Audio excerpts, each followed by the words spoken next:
ဒီကုအားလုံးပဲမင်္ဂလာရှိသောနေ့လေးဖြစ်ပါသေးတယ်ဥစွာတော်မှာအဆူတော်ပိတာပို့သားရပါတယ်တနင်္ဂနွေနေ့အတွက်ပွဲရွေးချယ်ဝင်ကျွန်တော်တင်ဆက်ပေးမှာဖြစ်ပါတယ် Facebook မှာကျွန်တော်ခါတိုင်းဂျာမနီပွဲတွေဘွန်ဒလီဂါပွဲတွေတင်တာများတယ်ဒီတစ်ပတ်မှာတော့ကျွန်တော် EPL ပွဲတွေကျွန်တော်တချို့ဟာတွေတင်ပေးပါတော့များသောအားဖြင့် EPL ပွဲတွေကိုကျွန်တော် YouTube မှာတင်တာများတယ် Okay YouTube မှာလည်းကျွန်တော်ရဲ့ video တွေကိုကြည့်လို့ရပါတယ်ဘန်လီနဲ့ Villa နဲ့ကျွန်တော်စပြောချင်ပါတယ်အဲ့တော့ညီကိုတွေပထမဆုံးပြောချင်တာက Villa သည်လက်ရှိ Europa League Final ကိုတက်သွားပြီEuropa League Final နဲ့ Champion ဖြစ်ရင် UCL ဝင်ကိုတနေရာရမယ်ဒါပေမဲ့ EPL မှာအဆင့်5ရှောက်ရင်ပေါ့နော်အဲ့တော့အဲ့အခွင့်အရေးကို Villa ပေးမလားဆိုတော့ကျွန်တော်ကြည့်ရမယ် EPL မှာနောက်ဆုံး2ပွဲဆက်ရှုံးထားတယ် Fulham ကို 1-0 နဲ့ရှုံးထားတယ်နောက်ပြီးတော့ Tottenham Hotspur ကို 1-2 နဲ့ရှုံးထားတယ်အဲ့အနေထားက Ledlow Villa ရဲ့ EPL ကိုကျွန်တော်တို့ဘယ်လိုအကဲခတ်ရမလဲပေါ့နော်သူတို့ဒီပွဲမှာလူစုံထုတ်ပြီးတော့အတကုံကံမလားတရားရမှာဆိုလို့ပြောချင်တာကအဓိကတော့လက်ရှိရမှတ်ကလည်းအဆင့်5တေချာတလောက်နီးပါးတော့ရှိတယ်ပေါ့နော်ဒါပေမဲ့နောက်ကနေဘုံမောက်တို့ Brighton တို့ကတော့ like ကတ်လာတာကိုကျွန်တော်တွေ့ရတယ်ဘန်လေးကတန်းဆင်းသွားပြီဆိုတော့သူတို့ဘာလုပ်မလဲဆိုတော့အိမ်ကွန်းမှာအကောင်းဆုံးစူးစမ်းကံမဲ့ပရိသတ်တွေဖြောပြမှုပေးမယ်ထားပဲ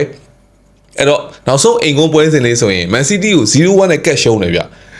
အဝေးကွန်းမှာတော့ Leeds ကိုပြီးခဲ့တဲ့ပွဲတော့3-1 နဲ့ရှုံးတယ်ပြောချင်တာအိမ်ကွန်းပွဲလေးဆိုရင် Man City တို့အသင်းတော် 1-0 နဲ့ကတ်ရှုံးရလောက်တဲ့ level ကိုစူးစမ်းပြီးကန်နိုင်တဲ့ညှစ်အားလေးရှိတယ်ဒီပွဲမှာ Villa က 1D 110ပြားနိုင်တော့ပေါက်ပါတယ်ဒါတော့အပြောင်းလဲရှိနေပါတယ်ညီကိုတွေကိုပေါင်းက3လုံး45ကျွန်တော်ကဒီပွဲမှာဘန်လေးကိုကြိုက်ပါတယ်ဘန်လေးတီလောက်ကန်သွားနိုင်မယ် Villa နိုင်နဲ့တလုံးထက်မပူလို့ကျွန်တော်ယူဆတယ်ပေါ့နော်အဲ့တော့ကျွန်တော်ပထမဆုံးပွဲစဉ်ကကျွန်တော်ဘန်လေးကိုရွေးပါတယ်ကြိုက်တဲ့ပွဲယူပါမကြိုက်တဲ့ပွဲတွေရောရှောင်မှာကျွန်တော် suggestion အကြံပေးတာနဲ့ကျွန်တော်ရဲ့ဟိုရွေးချယ်ပုံစံလေးကို sharing လုပ်ပေးရဖြစ်ပါညီကိုတွေအဲ့တော့နောက်ထပ်တစ်ခုက Palace နဲ့ Everton Palace နဲ့ Everton ကတဲပေါက်တယ် Everton ဒီလက်ရှိမှာ Europa League ဝင်ကိုတနေရာလောက်ကိုရအောင်တဲတန်စူးစမ်းတယ်နောက်ဆုံးပွဲတော့ City ကို 3-3 ကန်ခဲ့တာပဲကြည်အရန်ကိုစူးစမ်းတယ်နောက်ဆုံးမိနစ်ထိကိုအားသွန်ခွင်ဆိုင်နဲ့အမှတ်တမှတ်ရအောင်တော့ဟိုအများကြီးစူးစမ်းခဲ့ပေါ့နော်နိုင်အောင်တော့ကန်ခဲ့တာပေါ့နော်တော်တော်လေးကောင်းခဲ့တယ်လက်ရှိ48မှတ်အဲ့တော့ဒီဥရောပဝင်ကိုတနေရာကသူတို့ဘယ်လောက်ထိစူးစမ်းနိုင်လဲအဝေးကွန်းပွဲစဉ်တွေမှာ18ပွဲကန်ထားတယ်9ပွဲနိုင်4ပွဲစီ6ပွဲရှုံးအရင်ကောင်းမနေဘူး19ဝေးရတယ်20ပေးရတယ်ဆိုတော့အသင့်ရလက်လို့ကျွန်တော်တို့ပြောလို့ရရပေါ့နော်အဲ့တော့ City နဲ့ခြေစွမ်းကောင်းပေမဲ့၄ဝက်စတိုက်နိုင်ဝဲပြောင်းနေတယ် Everton က Crystal Palace ကလည်း Europa Conference League မှာ final ထိတက်သွားပြီဆိုတော့တကယ်ကိုကောင်းပါတယ်ဟိုမြောက်ဒီမြောက် Premier League မှာတော့အဲ့လိုမျိုးအခြေအနေဖြစ်နေတာပေါ့နော်43မှတ်ဆိုတော့ဘာမှအသိပြီးတော့မထူးလောက်တဲ့အခြေအနေတော့ဖြစ်နေဒါပေမဲ့သူကတပွဲတော့ညော့နေရယ် Okay အဲ့တော့အိမ်ကွန်း18ပွဲမှာကျွန်တော်4ဝက်နဲ့10ပွဲတည်9ပွဲရှုံးဆိုတော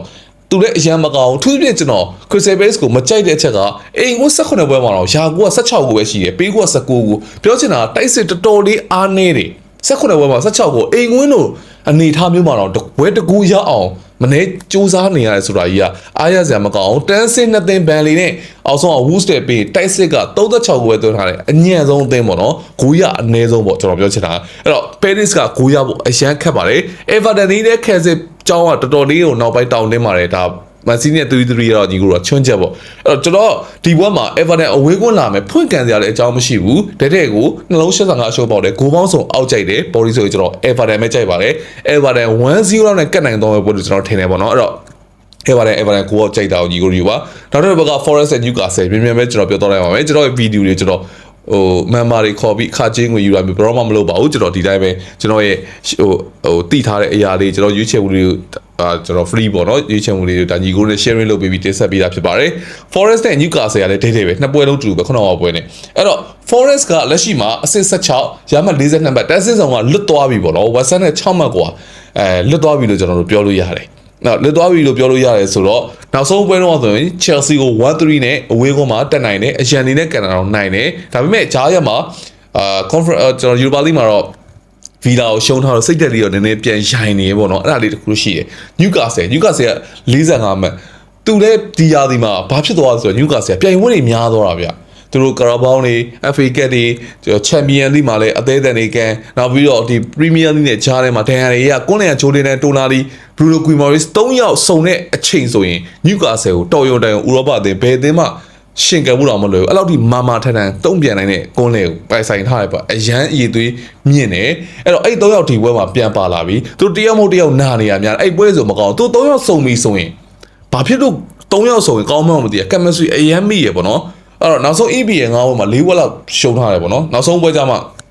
Brighton ကို3-1နဲ့နိုင်တာ Brighton ဆိုလက်ရှိခြေစွမ်းတော်တော်ကောင်းနေတာအဲ့ပွဲတော့အတိမတ်ပြုလို့ရတယ်အဝေးကွင်းစိုးတယ်18ပွဲမှာ4-1နိုင်4-1သေး9-1အောင်ရှုံးထားတယ်16ကိုရပြီ22ကိုပေးရတယ်အဲ့တော့အဝေးကွင်းမှာတော့ဂိုးတစ်ကိုရအောင်တော့မနေဆိုတော့ Forest ကလည်းမာတယ်ကာဆယ်လည်းမာတယ်အမာချင်းတွေ့ရဆိုဒီဘက်ကဘယ်သူပုံမာမလဲပြိုင်မယ်ဂိုးတကူရအောင်ရမယ်အဲ့ကိုကျွန်တော်တို့ထိုင်ကြည့်လို့ရတဲ့အခြေအနေဖြစ်တယ်ကျွန်တော်တို့ဒီဘက်မှာဒဲတဲ့3-4နဲ့ကျွန်တော်ဒီဘက်မှာ Newcastle ပဲကျွန်တော်ကြိုက်ပါတယ် Newcastle အသေးတန်ကန်ပြီးတော့ရမှတ်ရသွားမယ်လို့ထင်တယ်တည်ရအနည်းဆုံးရမယ်ပေါ့နော်မရှုံးလို့ကျွန်တော်ထင်တယ်အဲ့တော့နောက်ထပ်တစ်ပွဲက Watson နဲ့ Arsenal ကတော့အခု City ကနိုင်ဝဲရတယ် 3-0 နဲ့နိုင်ဝဲရတယ်ဆိုတော့သူတို့ပြက်ကတ်လိုက်လာပြီအဲ့တော့ရှေ့ရပြေးပေါ့နော်အာဆင်နယ်ကကိုလက်ကိုချေပဲသူပွဲနေနိုင်ဖလားရနေဆိုတော့ City ရဲ့ရလဒ်တွေဘာမှလှည့်ကြည့်စရာမလိုနိုင်အောင်ကန်မှုပဲလို့တယ် UCL final ရောက်တော့အဲ့ final ကမေ30ရက်နေ့မှာကန်ရမှာ EA အကြောင်းတပတ်တစ်ပွဲကန်ရုံပဲ City ကမှကြားထဲမှာ Chelsea နဲ့ကျွန်တော်တို့ FA Cup final ကန်ဖို့ရှိသေးတယ်ပေါ့နော်အဲ့တော့နောက်ကြောင်းအေးတယ်အာဆင်နယ်ကဘလူးဘဲတို့ပွဲတိုင်းကန်3ပွဲကန်ဖလားရပြီဆိုတော့ကျွန်တော်တို့အများကြီးမျှော်လင့်နေရတယ်ဒီရာသီမှာပြိုင်ပွဲဆို clean sheet 30တောင်ရထားတယ်ဒါက1993လောက်94လောက်အဲ့ရာသီလောက်ပြင်အကောင်ဆုံးရာသီကိုပိုင်ဆိုင်ထားတာပေါ့နော်အဲ့တော့ကော်နာကနေ18ကိုရထားတယ်ဒီနှစ်သိန်းကပြောင်းပြန်ဝက်ဆန်ကကော်နာကနေဂိုးများဆုံးပေးထားတဲ့အသင်း15ခုလောက်ပေးထားရတယ်အာဆင်နယ်ကကော်နာကနေဂိုးများဆုံးရတဲ့အသင်းဆိုတော့ဒါလေးကတော့ဒါကြည့်စရာအချက်လေးပေါ့နော်ဒီပွဲနိုင်အောင်ချန်ပီယံဖြစ်ဖို့များပြီလို့ကျွန်တော်ပြောလို့ရတယ်နောက်နှစ်ပွဲရတယ်